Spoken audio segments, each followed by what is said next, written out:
कि जो example number 2 है, जैसे कि मेंशन है, acetazolamide inhibits the carbonic anhydrase. Acetazolamide basically ये डायूरेटिक क्लास से बिलोंग करती है। ये क्या करती है? एसिटाजोलामाइड बेसिकली यूज होती है to decrease the eye pressure by decreasing the production of fluid in eyes. Acetazolamide जो है आइज के अंदर प्रोडक्शन ऑफ फ्लूइड को कम करती है और by inhibiting the carbonic anhydrase enzymes.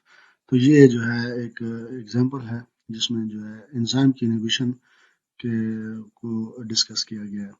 Next देखते हैं जी, जो नंबर 3 है, थ्रू आयन चैनल्स। कुछ मेडिसिन जो हैं उनका मैकेनिज्म ऑफ एक्शन क्या होता है? वो जो आयन चैनल्स होते हैं उसकी जो है ड्रग की जो इंटरफेयर करती है with the movement of ion across the specific channels. कुछ ड्रग्स मखसूस चैनल्स के अक्रॉस मूवमेंट ऑफ आयंस को इंटरफेयर करती हैं, अलाउ करती हैं या इनहिबिट करती हैं, और उसकी वजह से जो है ड्रग अपना एक्शन प्रोड्यूस करती है। एग्जांपल्स में कैल्शियम चैनल ब्लॉकर्स हैं, पोटाशियम चैनल ब्लॉकर्स हैं, ये जो हाइपरटेंशन में यूज होने वाली मेडिसिन है उनकी कुछ एग्जांपल्स हैं। नेक्स्ट देखते हैं जी, मैकेनिज्म ऑफ एक्शन क्या है। कुछ दवाइयाँ फिजिकली भी एक्ट करती हैं। What does it mean?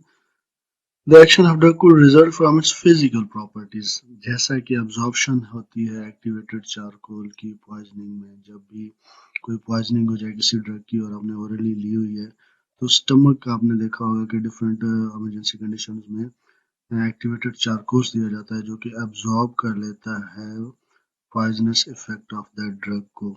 तो ये फिजिकल एक्शन होता है किसी भी दवाई का। और नेक्स्ट क्या है जी, केमिकल इंटरेक्शंस भी हो सकते हैं। ड्रग में एक्ट बाय केमिकल रिएक्शंस, इसकी एग्जांपल्स एंटासिड्स हैं जो कि आपको पता है न्यूट्रलाइज करते हैं गैस्ट्रिक एसिड्स को। और नेक्स्ट एग्जांपल है ऑक्सीडाइजिंग एजेंट, जिसमें कि MnO4 पोटेशियम परमैंगनेट जो कि जर्मिसाइडल इफेक्ट रखता है। Okay, next mechanism of action क्या हो सकता है? Alternating metabolic process. कुछ मेडिसिन जो हैं मेटाबॉलिक प्रोसेस को अल्टर कर देती हैं जिसकी वजह से जो उनका इफेक्ट है वो प्रोड्यूस हो पाता है। जैसे कि drug like antimicrobial alter the metabolic pathway in the microorganism resulting destruction of that microorganisms. हम एग्जांपल्स देखते हैं, इसकी वजह से समझने की कोशिश करते हैं। Sulfonamides interfere with bacterial folic acid synthesis. Sulfonamides antibiotics हैं। ये क्या करती है बेसिकली?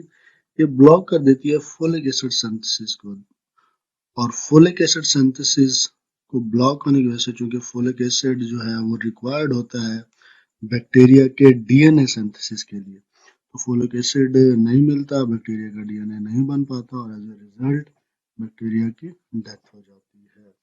और ये दवाई एंटीमाइक्रोबियल